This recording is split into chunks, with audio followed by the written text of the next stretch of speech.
जय हिंद दोस्तों। आज हम बात करते हैं पाल वंश के बारे में, जो कि किरण का सार है, किरण सामान्य ज्ञान का। ध्यान से सुनेंगे। पाल वंश का संस्थापक कौन था? तो पाल वंश का संस्थापक था गोपाल, जिसकी स्थापना 770 है ना ईस्वी में किया था।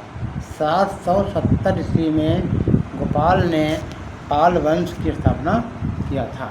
770 ईस्वी में गोपाल जो एक ऐसा राजा था जिसे कुछ प्रतिनिधियों के द्वारा और व्यक्तियों के द्वारा चुना गया था, यानी वह एक जनता के द्वारा चुना गया राजा था, ठीक है, जो कि बौद्ध धर्म का अनुयायी था। पाल वंश का संस्थापक गोपाल जो है किस धर्म का अनुयायी था? तो गोपाल जो था बौद्ध धर्म का अनुयायी था। वदंतपुरी मठ है, उसकी स्थापना भी उसने किया था। किसने किया था? तो गोपाल ने किया था। वदंतपुरी मठ की स्थापना गोपाल ने ही किया था। और गोपाल का उत्तराधिकारी था धर्मपाल, वही धर्मपाल जिन्होंने विक्रमशिला विश्वविद्यालय की स्थापना किया था।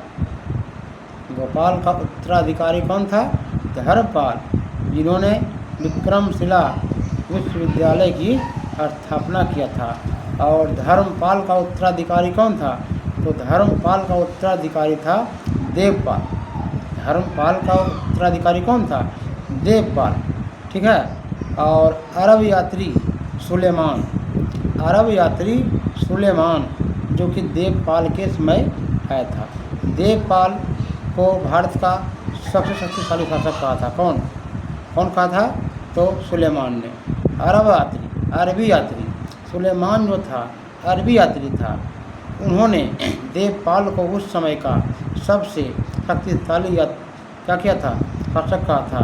इसका मतलब हुआ कि देवपाल के समय में ही सुलेमान आया था, और वो कहाँ था?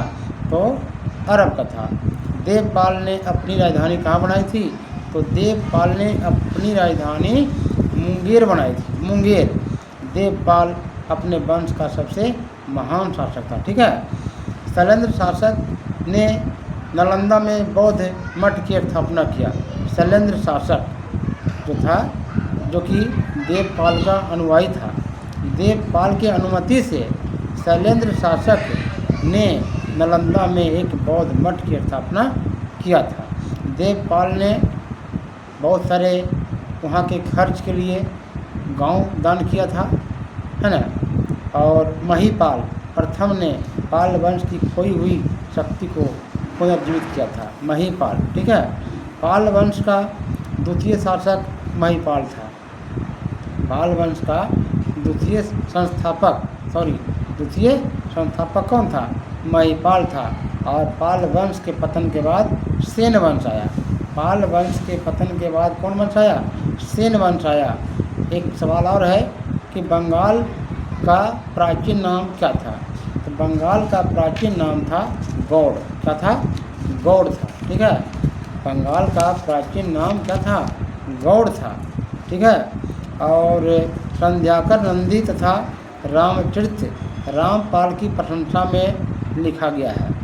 संध्याकर नंदी द्वारा रचित रामचरित रामपाल के दरबार में एक कवि थे संध्याकर नंदी, जिन्होंने रामचरित लिखा, ठीक है। और अरब यात्री सुलेमान ने पाल वंश की रुहमा अर्थात धर्म भ्रष्ट कहा है। एक और सवाल है कि अरब यात्री सुलेमान ने पाल शासन को कैसा शासन कहा था? तो उसे कहा था धर्म भ्रष्ट या रुहमा। क्या कहा था? रुहमा। तो दोस्तों, पाल वंश से संबंधित इतने प्रश्न आपके सामने रिवीजन किया गया है, इसे आप बार बार पढ़ें, ठीक है। धन्यवाद।